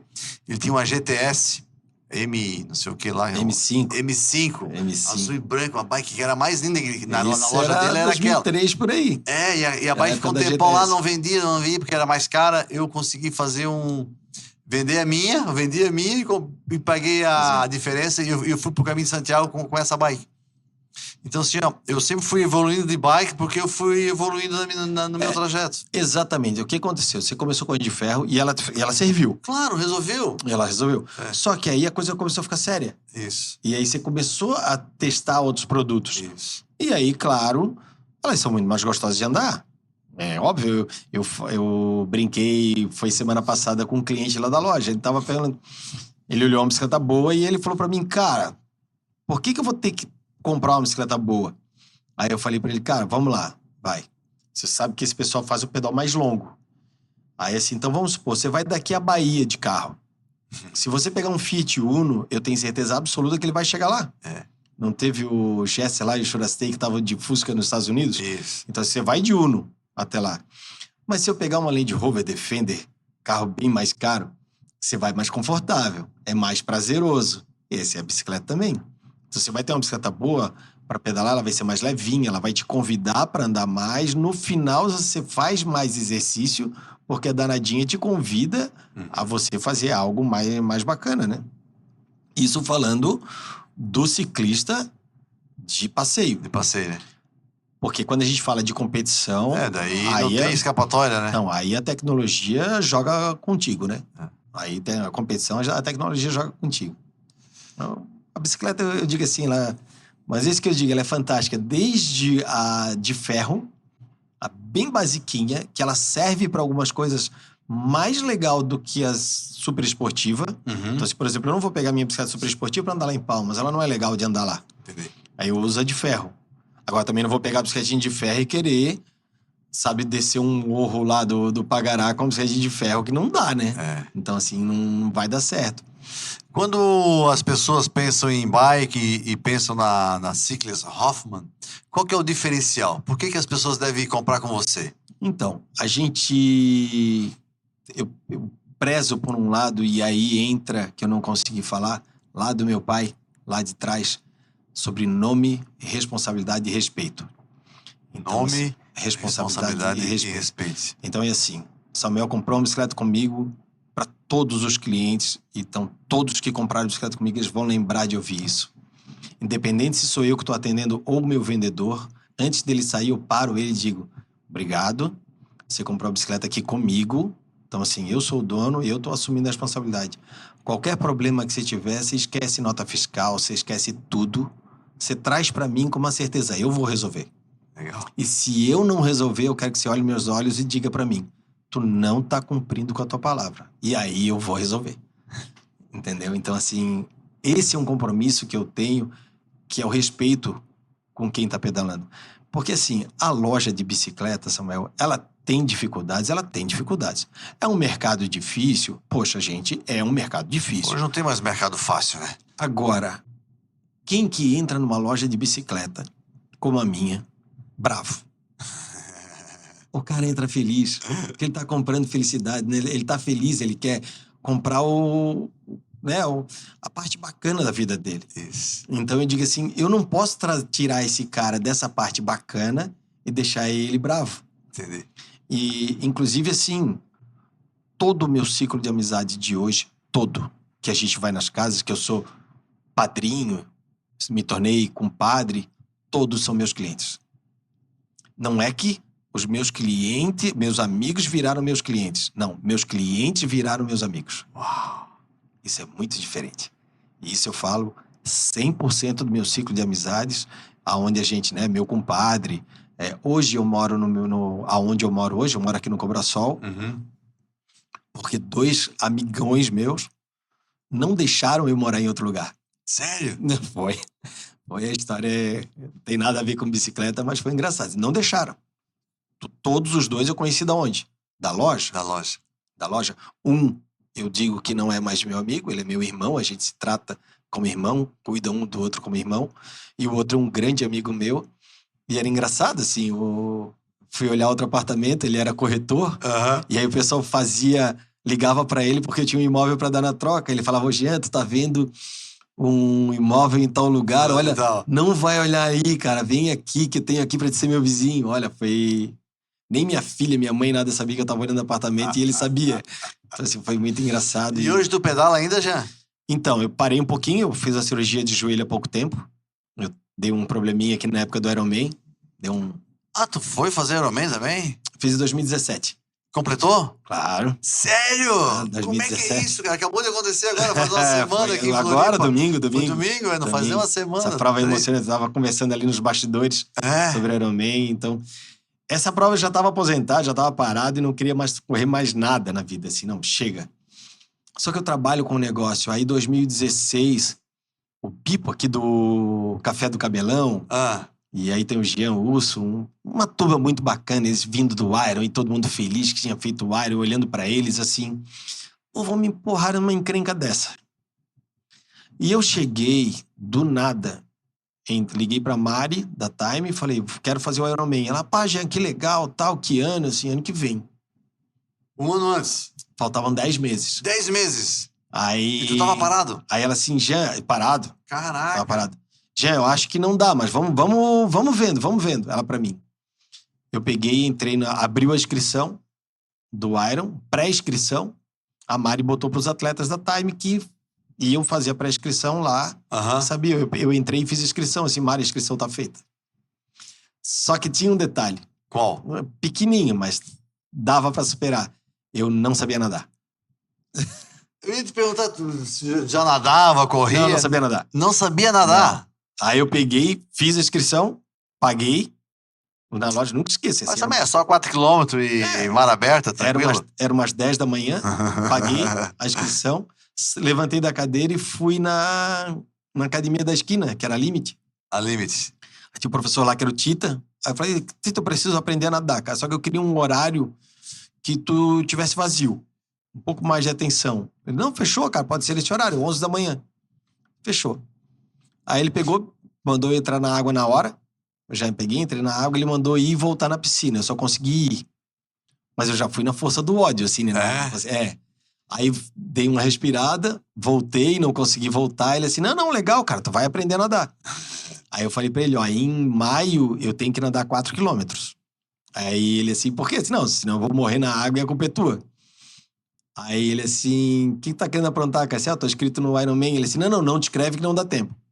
Tu não vai conseguir nadar até o Ironman. Já tô inscrito. Ele falou, aí eu falei pra ele, não, tu não tem ideia. Já paguei, foi R$3.800 a inscrição e eu vou correr. Esquece, a culpa é tua se não der certo. Caramba! Aí ali começou a jornada. Mas a jornada do Iron, pra mim, foi uma passagem de vida muito legal. Porque aí eu conheci 3 pessoas muito legais em Jurerê, que a parte de subestimar as pessoas também é legal, né? O pessoal me convidava pra nadar, eu ruim, não sabia nadar, e eu falava assim, eu não vou nadar. Vou nadar com os caras são profissional lá, tá louco? Tipo, uns caras que era triatleta, né? Iam lá na loja, já vão nadar comigo, assim, eu não vou, né? Aí chegou um tiozão, um velhão lá na loja e convidou pra ir nadar. Assim, fechou, cara, ele vai nadar devagarzinho. Daí tu foi? Fui. Aí fui eu, ele, que era o João Libório, meu amigão, Rinaldo, e foi o Edu. O Edu era bem gordinho, o Rinaldo velhão e o João Libório velhão. Mas os caras já eram triatleta? Não. Não? O Rinaldo, 25 anos, professor de natação. O João Libório é um ex-atleta de judô, atleta olímpico, né? Atleta da seleção portuguesa. Aí ele se machucou na época e aí começou a nadar como esporte de fisioterapia. Isso há muitos anos. Resumindo, era 2 caras que nadavam muito. Muito. E aí eu entrei no primeiro dia, era pra gente nadar 500 metros, eu consegui nadar uns 50. Certo. E esses caras literalmente me pegaram pelas mãos e fizeram todo o treino do Iron. Tudo. Sério? Tudo. Olha, foi... Aí hoje é bacana, o Rinaldo não mora mais aqui, tá morando em Curitiba. E o João é meu parceiro, meu amigo, cliente lá da loja, tá pedalando muito bem hoje em dia. Comprou uma bicicleta nova esses dias. Comprou uma roda do Nino. A bicicleta dele tem a roda do Nino. Então, assim, eles literalmente me ensinaram tudo da natação. Tudo. E aí a passagem mais bacana de todo o Iron foi assim... Quando dava vento no Nordeste, eu não ia nadar. Porque tinha muita onda em Jurerê. Entendi. Era muito difícil e eu só conseguia respirar pra direita. Então eu não ia nadar. Tinha um dia que o vento Nordeste estava batendo, mas tu não faz ideia. Aquilo tava querendo arrancar telha, assim. E ele me ligou pra nadar. Aí eu inventei uma história pra ele e falei, não, João, eu não vou nadar porque eu tenho muita coisa a fazer na loja. Não deu 15 minutos e ele apareceu lá na loja. Chegou pra minha esposa e falou assim, Giane, tu libera ele pra sair comigo? A minha esposa falou, não, tudo bem. Então vai lá trocar de roupa lá e vamos nadar comigo, cara. Eu tô sozinho pra nadar. E eu assim, ai, cara, esse velho, cara, desgraçado, vai me levar pra nadar hoje. E a gente foi. O circuito que a gente fazia, a gente saía do Aqua e até o P12, dava 2 quilômetros. Certo. Não é pouco. 2 km naquele mar ruim. Mar ruim. Então, a gente fazia isso e voltava batendo papo pela areia. Era muito gostoso. E eu fui, no que eu cheguei na frente do P12, eu assim, tinha tomado água pra caramba, e assim, fechou. Assim, cadê o João? Perdi ele? Perdi, não achava ele. Olhava, ele já tava uns 50 metros longe de mim, voltando e acenando pra eu ir com ele. Mas vamos até o posto salva-vidas. Quando eu chegava perto dele, ele acelerava, me largava. E eu tinha que ir indo atrás dele. Resumindo, ele me obrigou a fazer 4 quilômetros. Uau! Que massa, cara. Aí a gente saiu na areia, ele olhou pra mim, olhou o tempo, deu 1h30 e pouco. e falou assim, ó, tu tá pronto. Foi.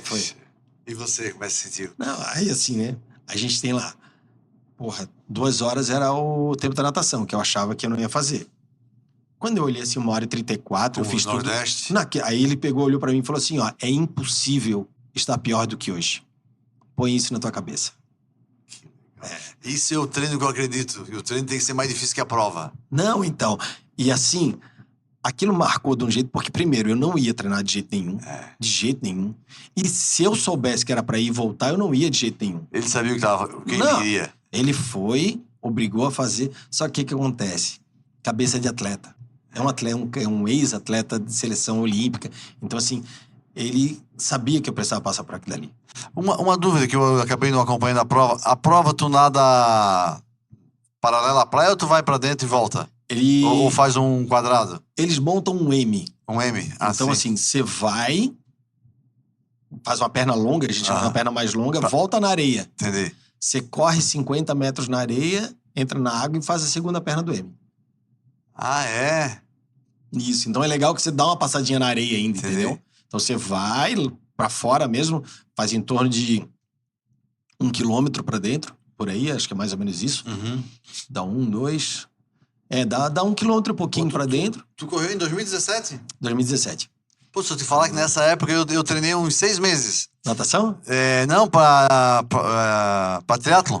Ah, não? Eu fazia corrida, pedalava E nadava. e nadava. Aí, ó. Eu fui 2 vezes lá com o pessoal da New Pace do Rodrigão, Aham. treinar lá no Jurerê. Ó. Mas fazia aquele fast triathlon que fazia... Pra fazer o sprint. O sprinter. Legal, Bem legal. bacana, cara. Bem bacana. Então, aí eu botei isso como um dos objetivos. Eu quero fazer o triatlo porque também... Aí eu também pensei no lado comercial. Eu queria fazer, porque eu via a vibe toda da turma. Certo. E eu, como loja, eu queria aprender a cabeça do triatleta. Entendi. Porque é o seguinte, no mountain bike eu sei o que tu passas. No cicloturismo, eu sei te falar sobre selim, sobre posição da bicicleta, altura de guidão. A gente pode conversar sobre esse cicloturismo, sobre mountain bike, sobre competição. Né? Não estamos competindo, mas a gente sabe como ajudar o atleta que está começando. Mas o triatleta não.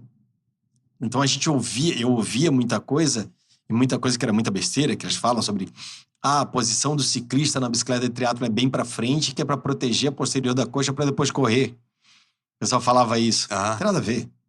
Tem nada a ver. Não tem nada a ver. Nada a ver. Pedal é uma coisa, corrida é outra. E ajusta a bicicleta de uma forma que você tem que ficar confortável para 180 quilômetros. Você pedala, você sabe o que é pedalar 180. E para tirar o osso dali, o atleta quer tempo, né? Esse domingo agora foi muito linda a parte da bicicleta. Cara, eu vi... Fizeram 40 e poucos de média. Pois é, e o tempo total foi... Cara... 7h31. Pô, Foi o melhor tempo do Brasil. Do Brasil. Né? O Ironman ele tem 2 tempos abaixo que foram feitos fora do Brasil. Então 7h31 é o melhor tempo já feito no Brasil.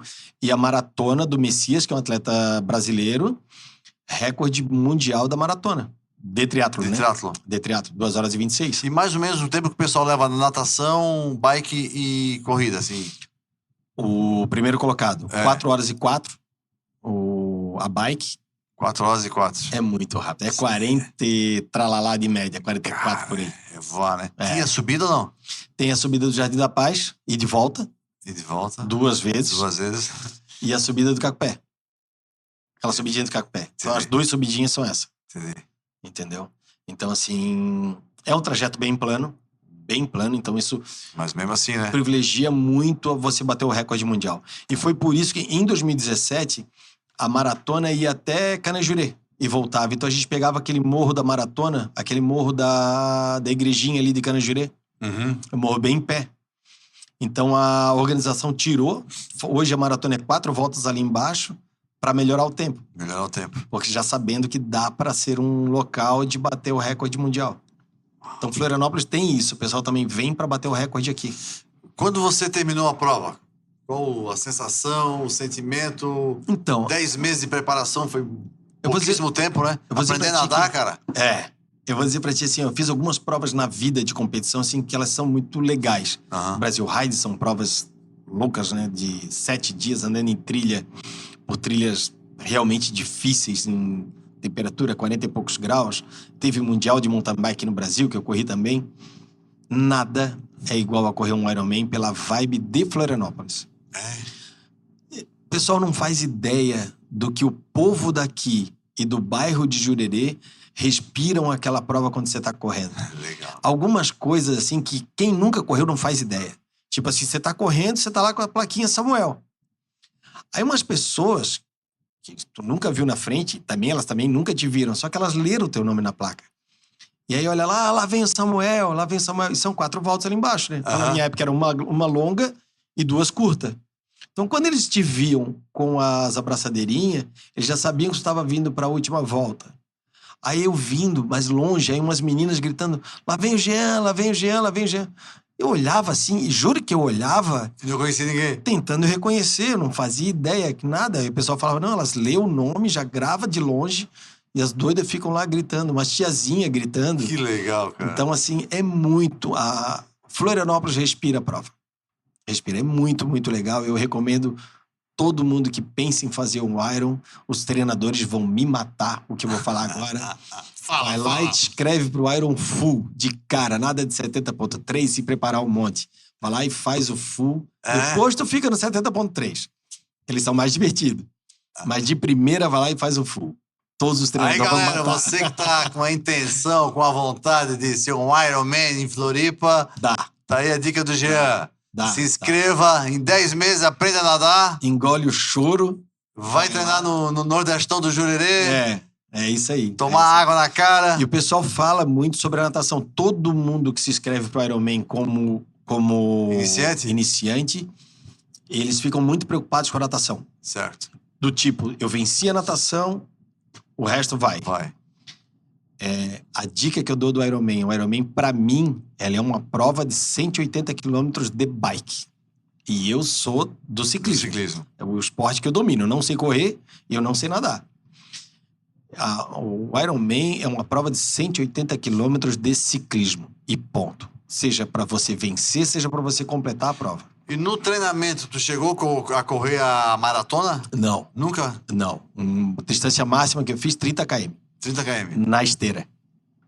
Porque eu tava lesionado.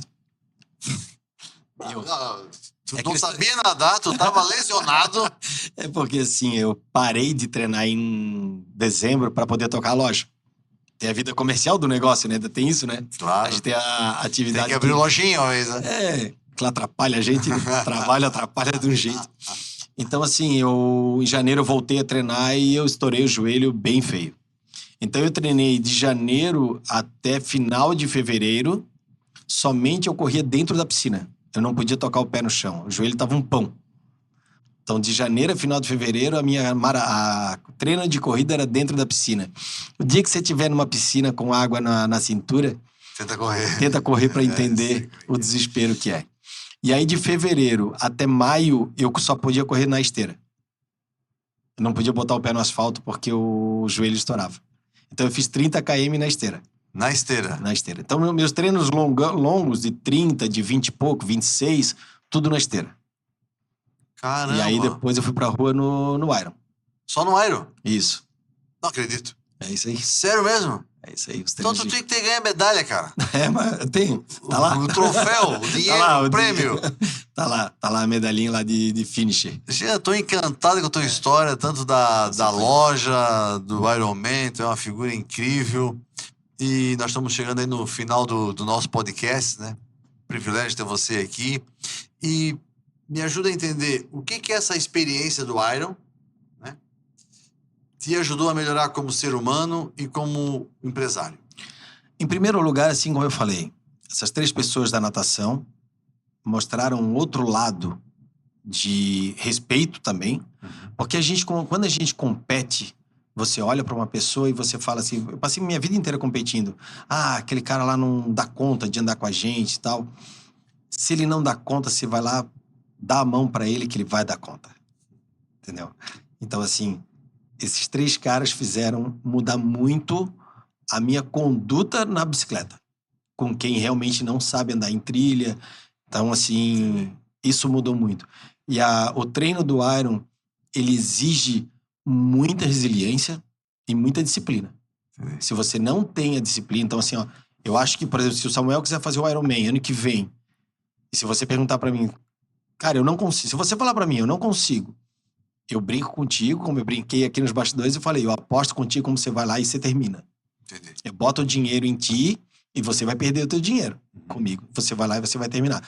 Só que você vai terminar se você for disciplinado. No dia a dia. No dia a dia, assim, eu sou bem indisciplinado. A alimentação minha é horrível. Eu tenho vida social, a gente bebe, a gente faz tudo errado. O Ironman não faz isso. O atleta não faz isso. Entendi. E naquele ano você não fez? Não. Um ano sendo chato da família. Sério? Claro. Tá vendo o cara que você era Ironman? 20 quilos eu perdi. É? Eu perdi 20 quilos. Então, assim, as coisas são... Tipo assim, você paga pro negócio, né? O preço é alto, mas você vai lá e você faz. Tá. Segue o passo a passo que dá certo. E nós... Agora, o mais legal é teus parceiros de treino, sabe? Esse pessoal todo, de toda a jornada do Ironman, é muito legal. É muito legal. Como tem uma outra corrida que é o Brasil Ride de mountain bike, que é uma prova muito difícil. Ele é muito difícil. Essa jornada de ver o pessoal treinando, sabe? De fazendo treinos longos. O treino longo de mountain bike, ele é muito dolorido, né? Então, assim, você acaba construindo... Você pode notar, esse pessoal que treina longo, você vai numa pizzaria, eles estão ali com as famílias. 3, 4, com as esposas. Eles se tornaram amigos da vida, né? Verdade. Isso, e a bicicleta tem isso.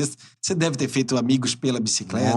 Muitos. Então, assim, você furou um pneu, o cara vai estar ali junto, você precisou de alguma coisa, ele vai estar te auxiliando. Isso, não só a bicicleta, o esporte é muito legal, né? Uma coisa que acontece na bike, acontece de moto também, eu gosto de viajar de bike e viajar de moto. Quando você chega no... Eu acabei de fazer agora o Caminho dos Tropeiros, né? Comentei contigo, né? Uhum.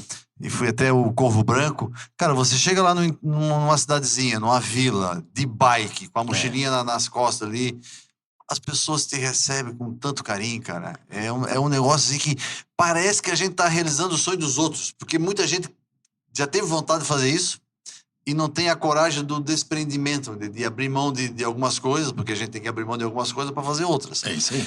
Mas as pessoas... Pô, nós almoçamos ali no trevo do Rancho Queimado, naquele restaurante ali, e nós chegamos de bike, chamamos as bikes na frente. Cara, as pessoas vêm bater papo contigo, quer tirar foto. E olha o que aconteceu. E nós descemos toda a 282, que a gente foi pelo interior e voltamos pela 282, porque não deu para descer a Corvo Branco. E a gente foi até a Ponte Sem Luz para fazer a foto do fechamento e tomar um chopp. Quando a gente tava lá, daqui a pouco veio um rapaz, o nome dele é Fernando. Pô, posso conversar com vocês, tirar uma foto? Porque eu vi vocês na estrada. Eu vim acompanhando vocês. Ele viu, que legal. Ele almoçou também lá, só que lá no restaurante ele não conversou com a gente. E ele era de Rio do Sul, ele queria saber de onde é que a gente morava, por que a gente tinha feito. Então a bike, ela te coloca numa vibe diferente que as pessoas se aproximam. Que é igual da moto, né? A gente nem falou de moto aqui ainda, né? Mas você tem moto ou tem Harley? Eu tenho... Eu não gosto de moto, na verdade. Você tem a Harley aqui. A Harley realmente não é moto. Que troço é uma porcaria, a gente gosta, né? A verdade é essa, né? Ela é uma porcaria, a gente gosta, né? Então, assim, eu sempre tive esse equilíbrio também, sabe, Samuel? Assim, a gente teve bicicleta e sempre mais alguma coisinha. Entendi. Sabe, assim, tinha uma época que eu era muito do mar, né? Então tinha barco, tudo... Eu ficava... Basicamente, as minhas horas extras, eu ficava tudo no barco. Hoje a gente tem a motinho, que é um pouquinho também dá uma descarregada no negócio. Mas divide. Eu gosto das duas coisas meio que de igual, assim. Hoje, né? A motinho também é bacana. É show de bola, né? A moto você tá com a esposa, Vamos fazer um outro podcast para falar de Harley, então. Nós, raleira aí, fique de olho, daqui a pouco vai vir mais um papo de motociclismo. É motoca eu entendo pouco. Eu só ando, eu não entendo nada. Ô, Jean, nós estamos indo pro finalmente do podcast, tá? Eu tenho algumas pessoas que acreditaram no nosso projeto, né? Legal. Então, a gente conseguiu esse troféu esse ano da Enfro como uma inovação, né? Por que inovação? Porque é feito dentro de uma padaria, um podcast, onde a gente serve o café, serve o almoço, serve sopa, e a gente aproveita esse espaço para fazer esse bate-papo. Temos aqui a nossa equipe, né, a nossa técnica aqui, que monta rapidinho e desmonta, o pessoal do marketing. Então, a Enfro reconheceu o nosso trabalho por ser diferente. Né? Realmente é diferente, É né? diferente, né? Então aqui tem um pãozinho que acabou de sair, tem um suco de laranja e teve alguns parceiros, por exemplo, a Refrisul. Não sei se você conhece lá o Edson da Refrisul. Conheço. Né? O pessoal lá, muita gente boa. Refrisul era meu cliente na Mur. Namor? Olha Aí, ó, só, a gente Edson. vendia pra ele. Que legal, cara. Então, se você tem um sonho de ter um mini mercado, uma padaria, uma confeitaria, um café, um bistrô, um açougue, vai lá na Refrisul, eles te ajudam a montar o projeto, desenvolver o layout, tanto do projeto e executam, né? Eles fornecem todos os equipamentos e fazem também parte de inox, a parte de móvel. Então, um parceiraço nosso. Eu já fiz algumas reformas aqui na Big Pan, todas foram com a Refrisul.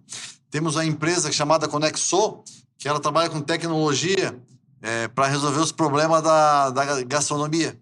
Então, por exemplo, a nossa máquina de suco de laranja da Zumo, eles que nos venderam. Então, a gente faz o suco natural, com as garrafinhas, né? E também acreditou no nosso projeto. E temos a Cunhapan, do seu Valdemar, que sentou aqui no último podcast, foi com ele.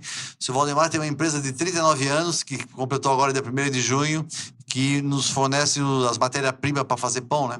Parte de fermento, confeitaria, então para toda Santa Catarina e também com a Ledevite para todo o Brasil. Então a Cunhapan é 39 anos já tem história também, né? Já muita Passou história.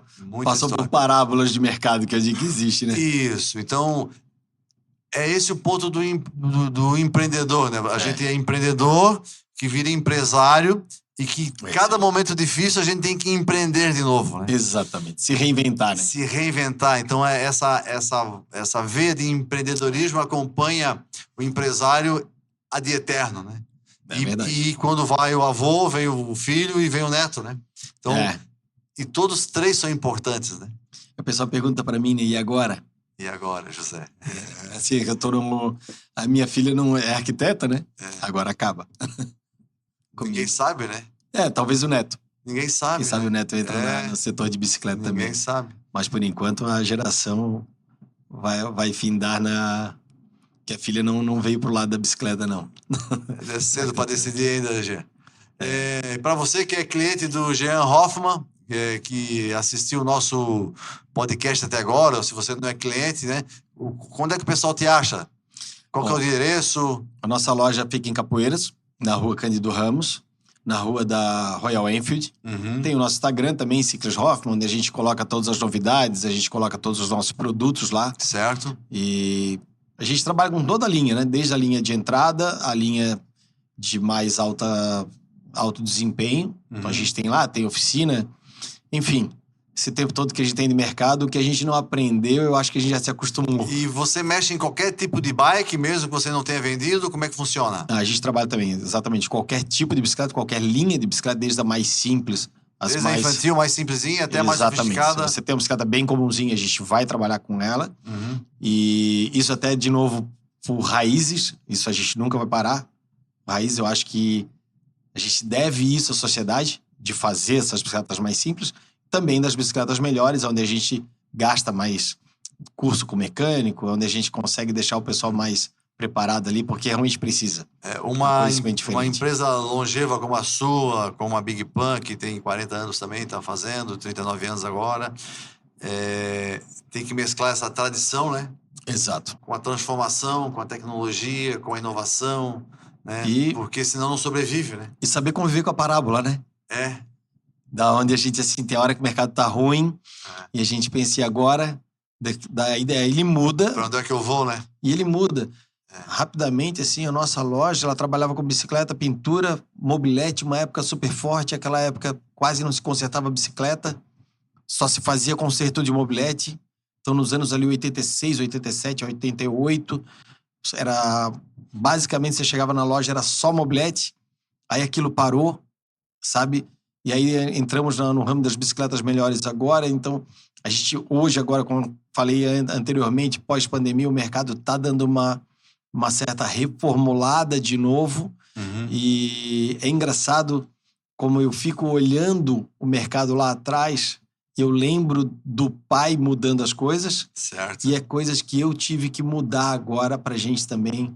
A gente está vivendo numa nova era. Aquilo que eu fazia há 10 anos atrás não está funcionando mais para vender bicicleta. Eu vejo que você está bem atuante na rede digital, postando bike que você vende, equipamento. Você falou dessa roda nova aí que chegou.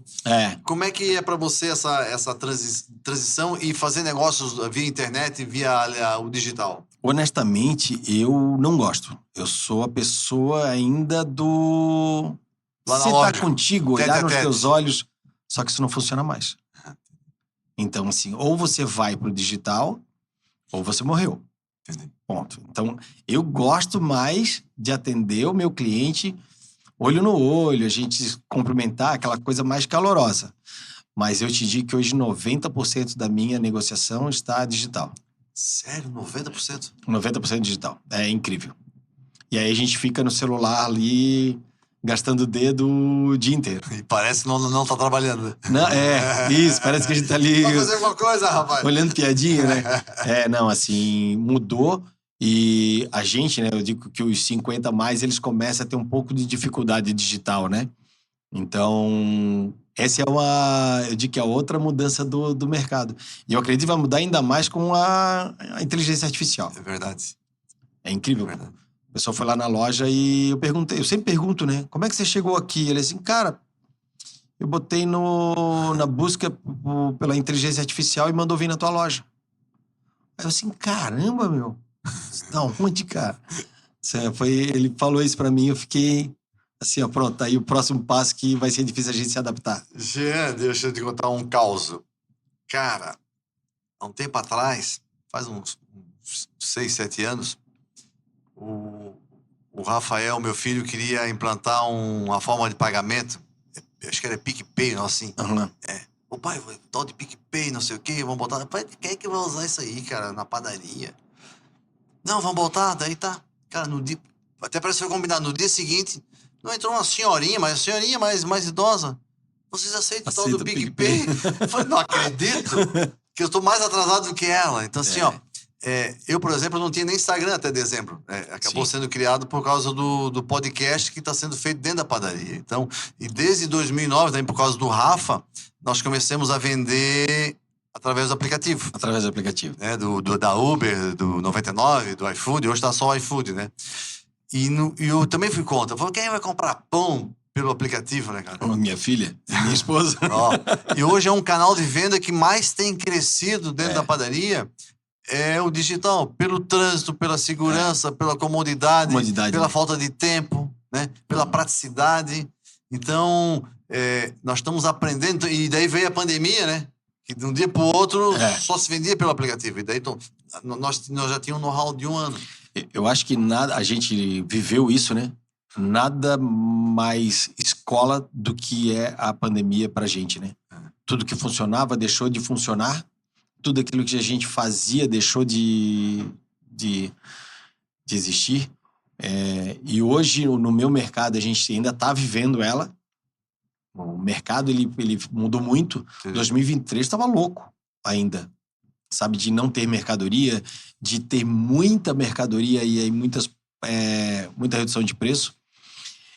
Eu não sabia, rapidamente, pra gente encerrar, assim, ó, se você me perguntasse antes da pandemia, 2019, Jean, se uma bicicleta custar, falar de situação real, 12 mil reais e ela custar 6.500, você acha que isso é bom pro mercado? Você acha que vai valer a pena? Eu vou dizer pra ti, cara, se tu passar essa bicicleta de 12 mil para 6.500, nós vamos lavar a vender bicicleta. E isso aconteceu. Ela saiu de 12 mil reais em 2022 e passou em 23 para 6.500. O que aconteceu? Retração de mercado, não vende uma peça. Porque o cara comprou usada... 12 não vai querer vender, né? Comprou, não consegue mais colocar na troca.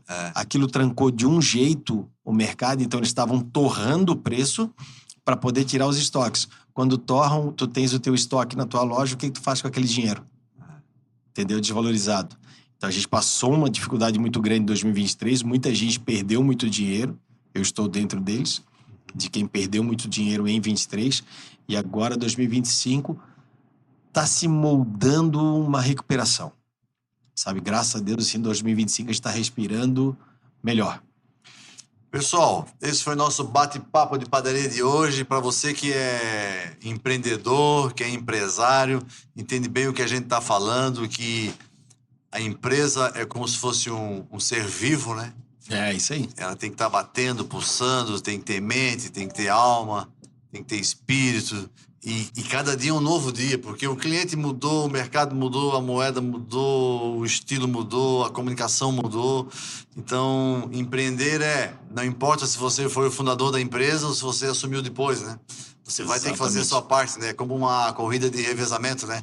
Passada do bastão, né? Você tem que lidar com o dia a dia. É o dia a dia. O dia a dia muda. O dia a dia muda.